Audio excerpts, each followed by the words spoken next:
موجودہ حالات میں جس وقت ہمارے وطن عزیز کا تقریباً 8% حصہ پانی میں ڈوبا ہوا ہے، تو بے گھر ہیں اور پتہ لگ چکا ہے، اس وقت پہ یار مددگار اس امید میں ہیں ان کے وطن کے باسی، ان کے بھائی، ان کی بہنیں اور ان کے حکمران ان کی داد رسی کے لیے اور ان کی مدد کے لیے ان کے پاس پہنچیں گے۔ اس حوالے سے آج کا ہمارا عنوان خدمت انسانیت، خدمت خلق۔ خدمت خلق تمام ادیان کو اگر ہم دیکھیں، خدمت خلق یا خدمت انسانیت، یہ جذبہ، یہ شعور کا پایا جاتا ہے۔ جو بھی عقل سلیم رکھتا ہے، فطرت سلیمہ پر ہے، اس کے اندر یہ جذبہ ہے کہ وہ بھوکے کو کھانا کھلائے، بے لباس کا تن ڈھکے، پیاسے کو پانی پلائے، مجبور کی داد رسی کرے، بیمار کی عیادت کرے۔ یہ جذبہ ہر طبقے میں ہمیں نظر آتا ہے، وہ چاہے عیسائیت ہو، یہودیت ہو یا ہندوازم ہو، جو بھی ہو۔ لیکن اسلام نے جو خدمت انسانیت اور خدمت خلق کا جذبہ ہمیں عطا کیا ہے، وہ جذبہ ہمیں کہیں اور نظر نہیں آتا۔ خدمت خلق اور خدمت انسانیت کے حوالے سے جو تعلیم اللہ اور اس کے رسول صلی اللہ علیہ وسلم نے امت مسلمہ کو عطا کی ہے، یہ تعلیم کسی اور دین میں ہمیں نظر نہیں آتی۔ جذبہ یا کام ہر جگہ موجود ہے، کہیں زیادہ یا کہیں کم، لیکن جو جذبہ، جو تعلیم، جو شعور، جو درد ہمارے آقا صلی اللہ علیہ وسلم نے اس امت کو عطا کیا ہے، وہ درد ہمیں کسی اور دین میں نظر نہیں آتا، وہ سبق ہمیں کہیں اور نہیں ملتا۔ چنانچہ سید عالم صلی اللہ علیہ وسلم نے ارشاد فرمایا، تم میں بہترین انسان وہ ہے جس سے انسانوں کو فائدہ ہوگا۔ یہ حدیث پاک ہے سرکار علیہ السلام کی، تم میں بہترین انسان وہ ہے جس سے انسانوں کو فائدہ ہوگا۔ بہترین انسان وہ نہیں جو نمازی ہے، جو تہجد گزار ہے، جو پرہیزگار ہے، جو صوم و صلات کا پابند ہے، جو حاجی ہے، جو قاضی ہے، دیانتدار ہے، ساری باتیں اچھی ہیں، لیکن فرمایا اگر تو نمازی ہے تو اپنے لیے ہے، اگر تو حاجی ہے تو اپنے لیے ہے، اگر تو دیانتدار ہے تو اپنے لیے ہے۔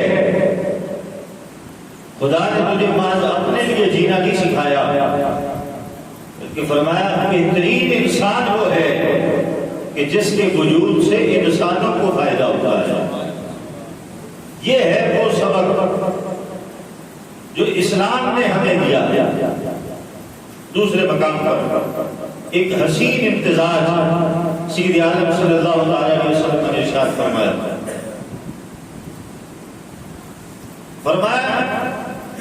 مخلوق یہ اللہ کے اہل ہے، اہل اللہ ہے۔ آسان ترجمہ اس کا کرو تو سرکار دو عالم صلی اللہ علیہ وسلم فرماتے ہیں مخلوق اللہ کا کنبہ ہے، اللہ کا کنبہ ہے۔ فرمایا جس کو اللہ سے پیار ہوگا ایسا ہو نہیں سکتا کہ اسے اللہ کے کنبے سے پیار نہ ہو۔ ایسا کیسے ہو سکتا ہے؟ جب اللہ سے پیار ہوگا تو اللہ کے کنبے سے بھی پیار ہوگا۔ تو مخلوق اللہ کا کنبہ ہے۔ فرمایا جس نے رب سے پیار کرنا ہے اس نے پھر رب کی مخلوق سے بھی پیار کرنا ہے۔ یہ سبق ہے۔ اور ایک مقام پر سید عالم فرماتے ہیں قیامت کے دن قیامت کے دن ایک شخص آئے گا تو رب اس سے پوچھے گا، اللہ فرمائے گا میں بیمار تھا، تو میری عیادت کو نہیں آیا، میں بیمار تھا، تو میری عیادت کو نہیں آیا، فرمایا میں بے لباس تھا، تو نے مجھے لباس نہیں دیا، میں پیاسا تھا، تو نے مجھے پانی نہیں دیا۔ وہ کہے گا بندہ معاذ اللہ، اے اللہ تو اس سے بہت بلند ہے، تو کیسے بے لباس ہو سکتا ہے، تو کیسے بیمار ہو سکتا ہے، تو کیسے پیاسا ہو سکتا ہے؟ اللہ فرمائے گا میرا فلاں بندہ میرے پاس آیا تھا اور اس نے تجھ سے پانی مانگا، وہ جو میرا بندہ تیرے پاس آیا تھا وہ میں ہی تو تھا، وہ میں ہی تو تھا، وہ جو تجھ سے لباس مانگنے آیا تھا مجبوری میں وہ میں ہی تو تھا، وہ جو بیمار ہوا تھا کہ اس کی عادت تو نہیں گیا، وہ میں ہی تو تھا۔ رب اپنے بندے سے پیار کرتا ہے، بندہ بیمار ہو تو رب کہتا ہے میں بیمار ہوں، بندہ بے لباس ہو رب کہتا ہے میں بے لباس ہوں۔ یہ خدمت انسانیت کسی اور مقام پر ہمیں نظر نہیں آتی۔ ایسا بھی جذبہ نہیں ہوگا، یعنی اس سے اوپر کا مقام تو ملتا ہی کوئی نہیں نا، کہ جہاں یہ تصور کیا جائے کہ آستین سے جو ہاتھ نکلا ہے مانگنے کے لیے مجبوری میں، وہ اس مانگنے والے کا ہاتھ نہیں ہے بلکہ وہ اللہ کا ہاتھ ہے۔ تم نے اگر کسی کو دینا ہے تو اللہ کے لیے دینا ہے۔ کتنا کمال کا یہ جذبہ ہے اور کتنی کمال کی یہ تعلیم ہے۔ اگر اس تعلیم کو آج مسلمان مان لے تو خدا کی قسم پاکستان میں وہ بھوکا نہیں سوئے گا۔ اب آئیے قرآن مجید کی طرف۔ قرآن مجید سورہ حج ہے، بالکل آخری حصہ اس کا۔ اللہ فرماتا ہے یا ایھا الذین آمنوا ارکعوا واسجدوا واعبدوا ربکم وافعلوا الخیر لعلکم تفلحون۔ اللہ فرماتا ہے اے ایمان والو، رکوع اور سجود کرو، سجدے کرو، رکوع اور سجود کرو اور اپنے رب کی بندگی کرو،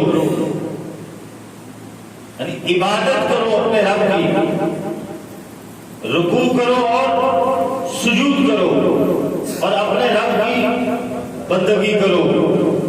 آگے فرمایا وَافْعَلُوا الْخَيْرَ، اور اچھے کام کرو، اچھے کام کرو۔ میں رک کے آپ حضرات توجہ قرآن مجید کی اس آیت کے اس حصے پر کروانا چاہتا ہوں۔ ابتدا فرما دیا یا ایھا الذین آمنوا ارکعوا واسجدوا، اے ایمان والو رکوع کرو اور سجود کرو۔ آگے فرمایا فاعبدوا ربکم، اور اپنے رب کی بندگی کرو، اپنے رب کی۔ اور عبادت ایک جامع مفہوم ہے، ایک جامع لفظ ہے جس کے اندر انسان اپنی ساری زندگی رب کی اطاعت اور فرما برداری میں گزار دیتا ہے۔ یہی تو عبادت ہے، یہی بندگی ہے نا کہ بندہ اپنے رب کی اطاعت میں گزارے اپنی زندگی کو۔ تو اپنی زندگی پوری تو رب کی اطاعت میں گزار دی، یہ حکم تو پہلے آ گیا، سجدوں کا ذکر بھی پہلے ہو گیا، رکوع کا ذکر بھی پہلے ہو گیا۔ تو اب یہ ساری باتیں فرمانے کے بعد جب وہ فرماتا ہے وَافْعَلُوا الْخَيْرَ، اور اچھے کام کرو، خیر کے کام کرو، تو اب یہ خیر کے کام کیا ہے؟ رکوع اور سجود کا تو پہلے کہہ دیا اور فرما دیا میری بندگی کرو۔ وفعلوا الخیر، میری نیک کام کرو، اچھے کام۔ تو اچھے کام کیا ہیں؟ مفسرین کہتے ہیں اچھا کام یہ ہے کہ اللہ کے بندوں کے ساتھ بھلائی کرو، اللہ کے بندوں کے ساتھ صلہ رحمی کرو، ان کے دکھ درد بانٹو، ان کو خوشی دو، ان کا احساس کرو۔ اگر ایک بندہ نمازی ہے لیکن پتھر کا دل رکھتا ہے، ایک بندہ حاجی ہے لیکن پتھر کا دل رکھتا ہے، ایک بندہ صوم و صلات کا پابند ہے لیکن پتھر کا دل رکھتا ہے، تو مجھے بتائیے اس کی عبادات نے اس کو کیا دیا؟ اس کے سجدوں نے، اگر اس کے سجدوں نے اس کے دل کو اس رب کی مخلوق کے لیے نرم نہیں کیا تو پھر اس کے سجدوں کا فائدہ کیا ہے؟ اس کے حج نے اس کو کیا فائدہ کیا؟ اس کی صوم و صلات نے، اس کی تسبیح و تحلیلات نے کیا فائدہ دیا اس کے؟ کوئی فائدہ نہیں۔ اب ہمارے ہاں، چونکہ میں اس بات پر زور اس لیے بھی دے رہا ہوں کہ ہمارے ہاں جو عبادات کا یا نیکی کا تصور ہے نا، وہ یہ ہے کہ بندہ نمازیں بہت زیادہ پڑھے، نوافل بہت زیادہ پڑھے، کثرت کے ساتھ پڑھے، تسبیح بہت زیادہ پڑھے، اللہ کا ذکر بہت زیادہ کرے، نیکی اس کو تصور کیا جاتا ہے، اور اس کے بعد اس کے علاوہ چیزوں پر زیادہ زور نہیں ہوتا، غور بھی نہیں کیا جاتا۔ اب ایک اور مقام ہے قرآن مجید کا، سورہ بقرہ ہے، اور اس مقام کو دیکھنے کے بعد بڑا واضح ہو جاتا ہے جو بات میں سمجھانا چاہتا ہوں۔ اس بات میں کوئی شک نہیں کہ نماز اللہ کی عبادت ہے، اس بات میں کوئی شک نہیں کہ نماز دین کا ستون ہے، اس بات میں کوئی شک نہیں کہ قیامت کے دن سب سے پہلا سوال نماز کے بارے میں ہوگا، لیکن یہ تو عبادت ہے، عبادت فرض ہے جس کا ابھی اللہ نے ذکر کیا نا کہ اللہ کی بندگی کرو، اطاعت کرو، اس کی بندگی کرو، تو یہ اس کی بندگی ہے کہ بندہ نماز پڑھے، یہ اس کی بندگی ہے کہ بندہ زکات دے، یہ اس کی بندگی ہے کہ بندہ حج کرے اگر صاحب استطاعت ہے، یہ اس کی بندگی ہے کہ بندہ تسبیح و تحلیلات کرے۔ لیکن اب آئیے قرآن مجید کا یہ مقام،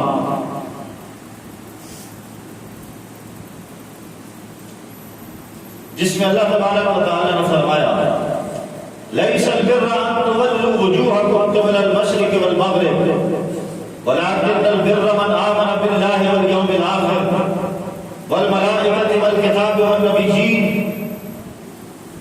وَآتَى الْمَالَ عَلَى حُبِّهِ ذَوِي الْقُرْبَى وَالْيَتَامَى وَالْمَسَاكِينِ وَابْنَ السَّبِيلِ وَالسَّائِلِينَ وَفِي الرِّقَابِ وَأَقَامَ الصَّلَاةَ وَآتَى الزَّكَاةَ وَالْمُوفُونَ بِعَهْدِهِمْ إِذَا عَاهَدُوا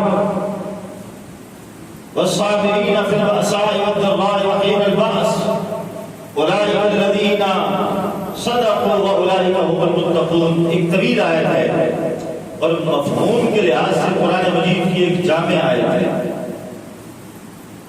اب اس کے ترجمے پر غور کریں۔ اللہ فرماتا ہے لَيْسَ الْبِرَّ أَن تُوَلُّوا وُجُوهَكُمْ قِبَلَ الْمَشْرِقِ وَالْمَغْرِبِ۔ اللہ فرماتا ہے کچھ اصل نیکی یہ نہیں کہ منہ مشرق یا مغرب کی طرف کرو، یعنی ساری نیکی یہی نہیں کہ مشرق کی طرف منہ کر دو یا مغرب کی طرف منہ کر دو، ساری نیکی یہ نہیں ہے۔ اب یہ میری بات تو نہیں ہے، تو قرآن ہے، یہ قرآن ہے۔ اللہ فرماتا ہے کچھ اصل نیکی یہ نہیں کہ منہ مشرق یا مغرب کی طرف کرو، وَلَكِنَّ الْبِرَّ مَنْ آمَنَ بِاللَّهِ،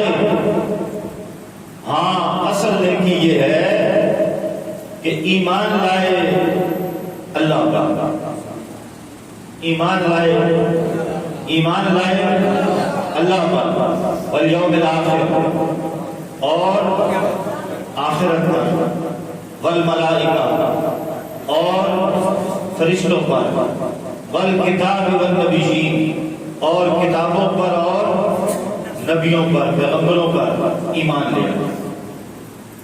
اب یہ بات تو سب کو سمجھ آتی ہے کہ ضروری ہے پہلے ایمان لانا. ایمان کے بغیر تو کوئی نیکی نہیں رہتی.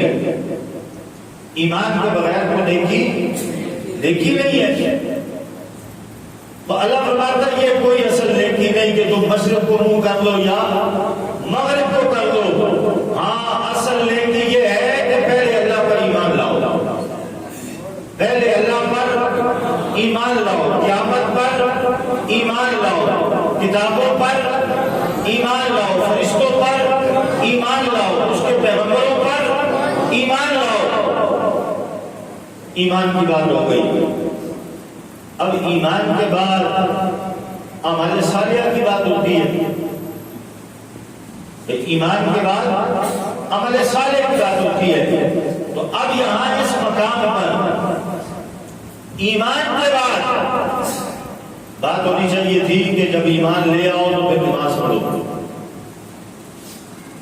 نماز قائم کرو, زکات دو. یہ بات ہونی چاہیے تھی. لیکن قرآن مجید کہتا ہے وَآتَ الْمَالَ عَلَىٰ حُبِّهِ ذَوِي الْقُرْبَىٰ وَالْيَتَامَىٰ وَالْمَسَاكِينِ وَابْنَ السَّبِيلِ وَالسَّائِلِينَ وَفِي الرِّقَابِ. ایمان کے بعد فرمایا اور اللہ کی محبت میں اپنا عزیز مال. کون سا مال جی؟ عزیز مال. عزیز کا ترجمہ آپ کو مزید آسان کر دو, وہ مال جس سے آپ محبت کرتے ہیں, وہ پیسے جس سے آپ محبت کرتے ہیں, وہ بینک بیلنس جس سے آپ محبت کرتے ہیں, وہ پراپرٹی جس سے آپ محبت کرتے ہیں. اور یہ بات حقیقت ہے کہ بندہ مال سے محبت کرتا ہے, اس میں کوئی شک نہیں. پیسہ کماتا ہی اس لیے, اور جب کما لیتا ہے تو پھر اس سے محبت ہو جاتی ہے. لیکن اللہ فرماتا ہے اللہ اکبر وَآتَ الْمَالَ عَلَىٰ حُبِّهِ, اور اللہ کی محبت میں اپنا عزیز مال کیا کرے, ہمارا ذوی القربیٰ, اپنے رشتہ داروں کو دیتے. وہ مال جس سے تم محبت کرتے ہو کس کو دو؟ مستحق رشتہ داروں کو. بولو سارے, مستحق رشتہ داروں کو دو. آپ نے دیکھا ہے ایک بھائی کروڑ پتی ہوتا ہے اور دوسرا بیچارہ ماڑا سا ہوتا ہے, تو وہ جو کروڑ پتی ہوتا ہے اس کی شرم نہیں آ رہی ہوتی. بات کڑوی ہے مگر ہے سچی, اور جو بات سچی ہو وہ زبان کے طور کہنی چاہیے. کیا خیال ہے؟ ایسے ہی ہے نا. اللہ کو وہ بندہ بڑا پیارا لگتا ہے جو رب کے بھروسے پر بات کرتا ہے. اور یہ میری بات نہیں, دو صحابیوں کی بات ہے. دو صحابیوں نے آپس میں یہ وعدہ کر دیا کہ بھئی جو پہلے انتقال کر جائے گا وہ دوسرے کو بتائے گا کہ اللہ کے ہاں کس نیکی کا سب سے بڑا اجر ہے, یعنی اللہ کے ہاں زیادہ قرب سمجھا جاتا ہے. تو ایک صحابی کو پہلے انتقال ہو گیا تو وہ دوسرے کی خواب میں تشریف لائے. تو کہنے لگے میں تمہیں بتاؤں اللہ کے ہاں قرب کس نیکی کا ہے, یعنی جس نیکی کی سب سے زیادہ قیمت لگتی ہے. کہنے لگے بتاؤ. اور میں اللہ کا بھروسہ, اللہ پہ اونچی بولو, اللہ پہ. اور مولویوں بھی بولی دیا, پیرن بھی بولی دیا. پیر صاحب کا بھروسہ مرید کی جیب پہ, مولوی صاحب کو بھروسہ مقتدی کی جیب پہ. تو پھر دین ویران ہو گیا, مسجدیں پھر ویران ہو گئی. ایسے ہی جنہوں نے اللہ کا بھروسہ دلانا تھا وہ دوسروں پر اعتقاد کر بیٹھے.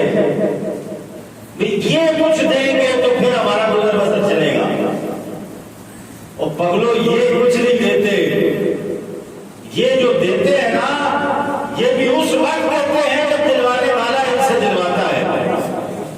یہ خود کس میں اوقات ہے کہ وہ اپنی مرضی سے کچھ دے گا؟ اس لیے اللہ کا اعتقاد اور بھروسے پر، اللہ کا بھروسہ بڑی شے ہے۔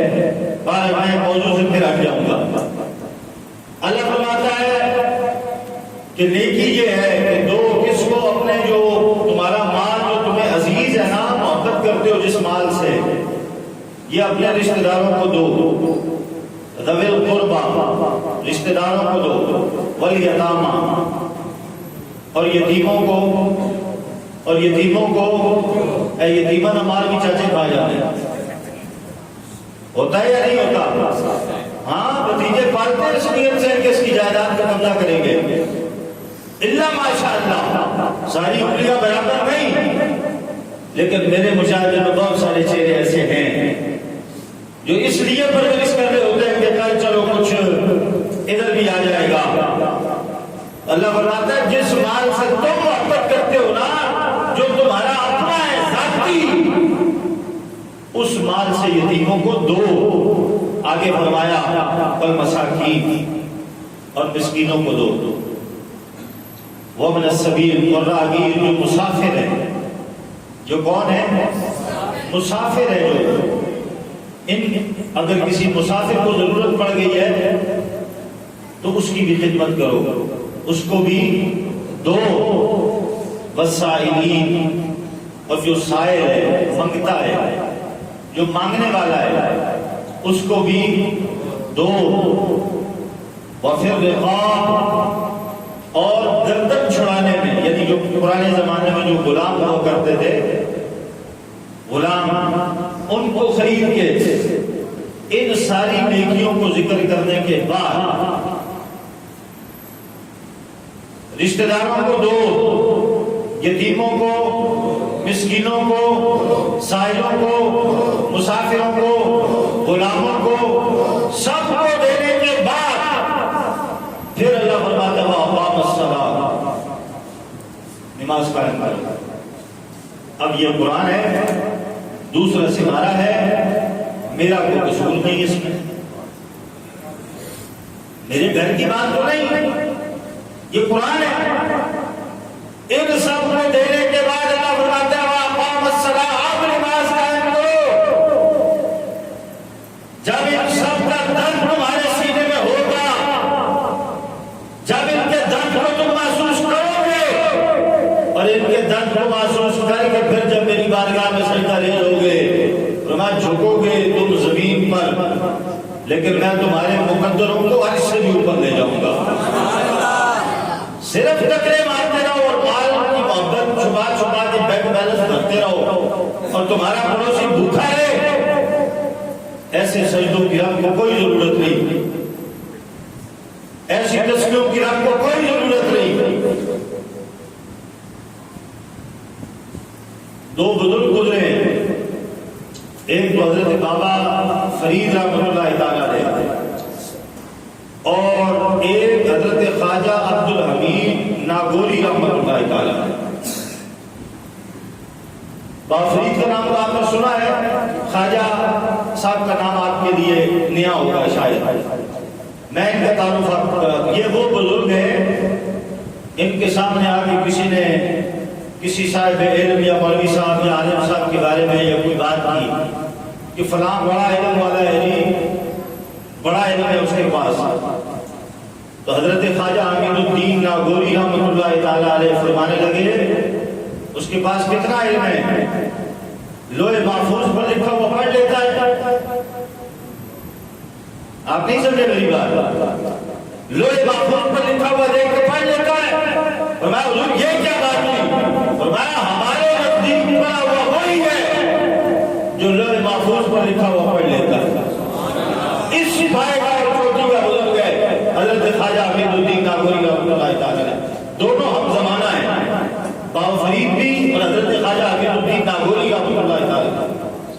آپ دونوں نے آپس میں بات کی وہی سیاسی والی کہ ہم دونوں میں جو پہلے چلا گیا وہ دوسرے کو بتائے گا کہ اللہ کے ہاں کس نیکی پر قدر ہے. حضرت بابا فرید کا وصال ہو گیا تو حضرت خواجہ حمید الدین ناگوری رحمۃ اللہ تعالی علیہ آپ کے مزار شریف پر آئے اور کہا کہ خواب کا نہیں مانوں گا، یہ کاغذ اور یہ قلم یہ رکھ کے جا رہا ہوں آپ کے مزار پر، کل پھر آؤں گا، لکھا ہوا جواب چاہیے. الٹی چال چلتے ہیں دیوان گانے عشق، یہ عشق و عاشق کا مزاج اور ہوتا ہے، یہ درویش لوگ ہوتے ہیں. الٹی چال چلتے ہیں دیوان گانے عشق، بند کرتے ہیں آنکھیں دیدار کے لیے، یہ عجیب لوگ ہوتے ہیں. دوسرے دن آپ دوبارہ گئے تو کاغذ پر لکھا ہوا تھا. حضرت بابا فرید کہنے لگے کہ ہم نے جو عبادتیں کی ہیں نا اللہ کے ہاں ایک ٹوٹے ہوئے تنکے کی حیثیت بھی عبادتوں کی نہیں ہے، ایک ٹوٹے ہوئے تنکے کی حیثیت بھی نہیں. فرمایا ہاں اللہ کے ہاں ایک عمل کی بڑی قدر ہے. کہنے لگے وہ ہے کسی ٹوٹے ہوئے دل کو سہارا دینا، کسی بے بس کو سہارا دینا. اللہ بڑا راضی ہوتا ہے جب کوئی اللہ کے بندے سے پیار کرتا ہے، جب کوئی اللہ کے بندے سے پیار کرتا ہے. حضرات محترم وقت پھر آج زیادہ ہو گیا. اس وقت امت ہمیں پکار رہی ہے اور جو بندہ اس وقت درد دل نہیں رکھتا وہ اپنے آپ کو اکیلے میں کہیں بٹھا کے تنہائی میں سوچیں کہ وہ کیا ہے، کیونکہ وہ سلیم الفطرت تو نہیں ہو سکتا.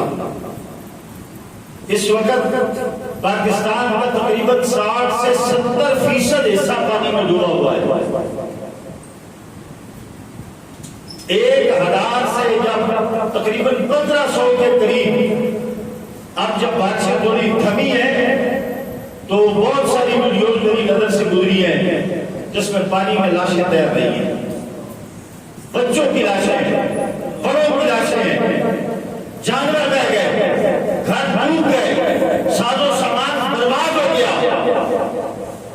اور درد دل کے ساتھ ایک بات کہوں، ہمارے حکمران، میں یہ بات کرنا نہیں چاہتا تھا، مجھ پر ویسی چھاپ لگی ہوئی ہے کہ میں سیاسی بری بات کرتا ہوں، چھاپ ہے مجھ پہ، لیکن کوئی نہیں، اللہ فضل کرے گا.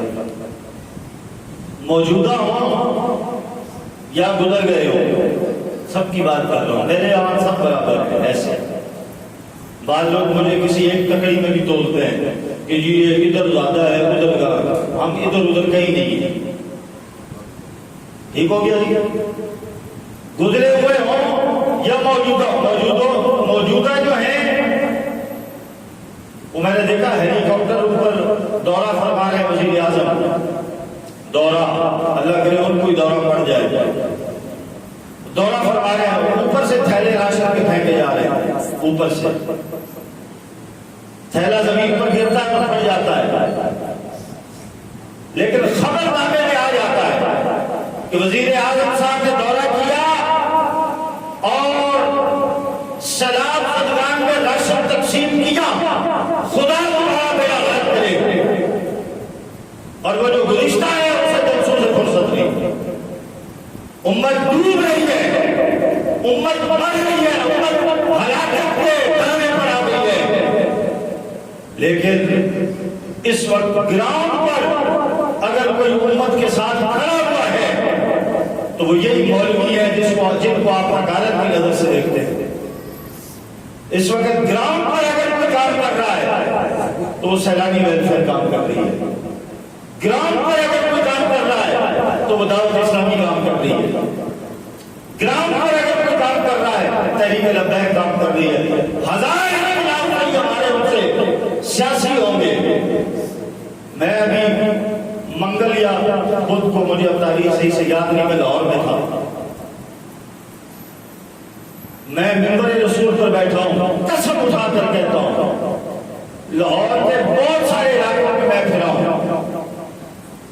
مجھے سیلاب زدگان کے لیے کیمپ نظر آئے دعوت اسلامی کے، مجھے کیمپ نظر آیا لبیک تحریک لبیک ہے، مجھے کیمپ نظر آئے دیگر مذہبی چاہے وہ ہمارے مسلک کے ہیں یا نہیں ہیں، ان کے کیمپ سے مجھے نظر آئے یہ سیاسی تنظیمیں جنہیں آپ اپنا آقا و مولا بنائے ہوئے ہیں، جن کو آپ سجدے کرتے ہیں، جن کی حیثیت آپ کے ہاں خدا والی ہے، یہ کس دن کام آئیں گے؟ نہ دنیا میں، نہ قبر میں، نہ آخرت میں۔ یہی بیچارے مولوی ہمارے جن کو آپ کہتے ہیں کچھ بھی نہیں، وہ کسی نے کہا تھا بیکار سمجھ کر بجھا دیا تم نے، یہی چراغ جلیں گے تو روشنی ہوگی۔ ہاں جی، یہی چراغ جلیں گے تو روشنی ہوگی۔ اس وقت امت درد میں ہے۔ آپ یقین فرمائیں وہ مناظر نہیں دیکھے جاتے جو اس وقت ہمارے سامنے آتے ہیں سوشل میڈیا کے ذریعے۔ لوگ پانی میں ڈوبے ہوئے ہیں، لوگوں کے پاس کچھ نہیں بچا اور وہ بے یار و مددگار ہیں۔ اس وقت انہیں ہماری ضرورت ہے۔ میرے کریم آقا صلی اللہ علیہ وسلم نے فرمایا تھا مسلمان ایک جسم کی مانند ہے، جسم کے کسی ایک حصے کو تکلیف ہو تو پورا جسم، آنکھ میں درد ہو نا تو ہاتھ کو بھی آرام نہیں ہوتا، آنکھ میں درد ہو تو دل کو بھی آرام۔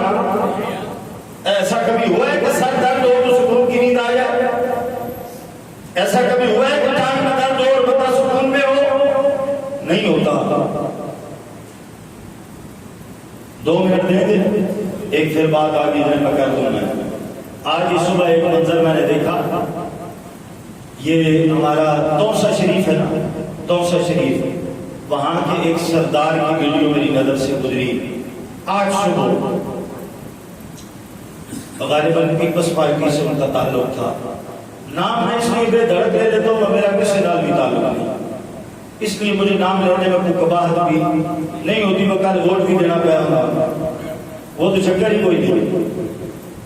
میں آپ کو ممبر رسول پر بیٹھا ہوں، حلفاً کہہ رہا ہوں کہ وہ ویڈیو دیکھ کر میں عام طور پر کسی کو بدعا نہیں دیتا، نہ بدعا والا کلمہ کہتا ہوں، نہیں کہتا، لیکن اس وقت وہ ویڈیو دیکھ کر میرے منہ سے بدعا نکلی اس کے لیے۔ تم سیلاب زدگان کی مدد کے لیے آئے ہو، تمہارے پاس گاڑی ہے پھاڑو، تم سیلاب زدگان کی مدد کے لیے آئے ہو، تمہارے پاس گاڑی ہے فارچونر، 1.5 کروڑ روپے جس کی مالکیت ہے، اور پھر جو سیلاب زدگان جو متاثرین ہیں، سردار صاحب کے جو چمچے ہیں وہ پہلے سے جمع ہو کے کہتے ہیں لائن بناؤ، لائن بنا کے سردار صاحب کا استقبال ہوگا، اور پھر جب سردار صاحب کی گاڑی ان ہوگی تو وہاں پیچھے سے ایک بندہ آواز دے رہا ہے تالیاں بجاؤ، کیا بجاؤ جی؟ جس کا باپ اس سیلاب میں مرا ہے وہ تالیاں بجائے، جس کا بیٹا اس سیلاب میں مرا ہے وہ کیا کرے؟ تالیاں بجائے، جس کی ماں گئی ہے وہ کیا کرے؟ تالیاں بجائے، جس کی زندگی کی جمع پونجی چلی گئی وہ تمہارے سردار کے آنے پر تالیاں بجائے۔ کیوں؟ اس لیے کہ وہ ایک تھیلا آٹے کا دے گا، ایک تھیلا آٹے کا دے گا، ایک جوڑا کپڑے کا دے گا۔ تو یار ہم سب اولاد والے ہیں، ہماری اولاد میں ایک بیٹی ہے، وہ اگر کوئی مجھے کہہ دینا کہ مجھے یہ چیز کھانی ہے، اور کبھی ایسا ہوتا ہے کہ نہیں ہوتے معاملات یا کہیں دور ہوتا ہوں، تو جب تک وہ چیز اس کو دلا نہیں دیتے تو سکون نہیں آتا۔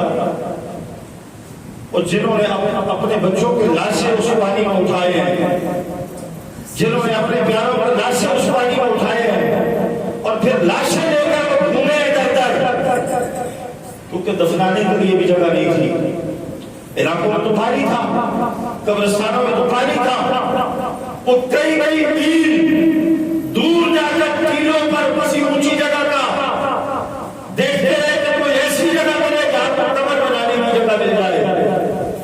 اس ظالم کو تمہیں اتنا احساس نہیں، تم ان سے کہہ لو تالیاں بجاؤ، ہمارا استقبال کرو، اور پھر وہ جس قبیلے کا ہے وہاں کو لانے لگے، خدا کی مار ہو تم پر، خدا تمہیں اس شاعر میں بھی برباد کرے گا اور آخرت تو تمہاری انشاءاللہ برباد ہوگی۔ میں آخر میں سے گزارش کروں گا کہ دل کھول کر، جس کی حیثیت نہیں بھی ہے، جس کے پاس ایک روٹی ہے، وہ آدھی روٹی اپنے بھائی کو دے دے۔ مدینہ والوں نے یہی کیا تھا جب صحابہ ہجرت کر کے مکے سے مدینے آئے تھے، یہی کیا تھا۔ مدینے والے کو کروڑ پتی تو نہیں تھے، جس کے بعد 2 گھر تھے اس نے ایک گھر دے دیا، جس کے بعد 2 بیویاں تھیں انہوں نے اپنی ایک بیوی کو طلاق دے کر دوسرے اپنے مہاجر بھائی کی شادی کروا دی۔ جن کے پاس مال تھا انہوں نے مال دے دیا۔ تو خدا را یہاں بہت سارے کیمپس لگے ہوئے ہیں، دعوت اسلامی کو بھی غالباً کیمپ یہاں اوپر ICI پر لگا ہوا ہے، قاری صاحب یہاں ہمارے موجود ہیں دعوت اسلامی کے مدرسے کے۔ جس سے جتنا ہو سکتا ہے وہ اس وقت اپنے مسلمان بھائیوں کی بہنوں کی مدد کریں، ان کی امداد کو پہنچے۔ اللہ تعالیٰ ایسا وقت ہم پر نہ لائے۔ اگر ہم بچے ہوئے ہیں تو یہ ہمارا کمال نہیں ہے۔ ہو سکتا ہے بعض جگہوں میں آئے کہ سلاب نہیں آ سکتا، سلاب نہیں آ سکتا، یہ تو ہل سکتی ہے نا، چند سیکنڈ کی بات ہے، 6 سیکنڈ کا یوں ہو جائے تو بس گیا سب کچھ۔ اللہ تعالیٰ ہمیں عمل کی توفیق عطا فرمائے۔ وآخر دعوانا الحمدللہ رب العالمین۔